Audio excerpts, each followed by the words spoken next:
আদিল ভাই তুমি মৎস্য কিনলে তুমি জানো? না বেটা জানি না। কে তুই জানে কি করবি? তুই জানোস নি? এই সব তো জানি, আমার সামনে অভিনয় করেন না। কি জানোস কত? একটা গরুর হাটে গিয়ে একটা বলদা গরু দেখা বিচিতে টিপ দিতে গেছিলেন। যাক, টিপ দিতে গেছিলেন ভালো কথা, রশিটা যে খোলা ছিল এটা তো দেখবেন একবার। এই কারণে তো মরছেন। আমার আবার হিগান কথাটা খুবই ভালো কথা। এখানে ইউটিউবে ভিডিও চলতে আছে, দেখবি তো বেটা মায় চুট্টা বেটা খেয়ে দিল। इसके ओवर एक्टिंग के 50 रुपया काट।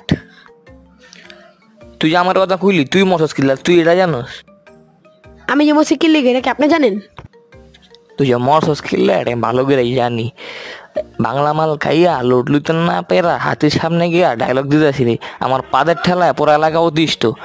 পরে হাতিতে সামনে বলে একটা পাত দিয়ে দিছিস, হাতি গন্ধ অতিষ্ঠ হইয়া পরে তোরা পাড়া দিয়ে মেরা লাগছি, তারপরে তুই মরছস। এটা আমি ভালো করে জানি। আর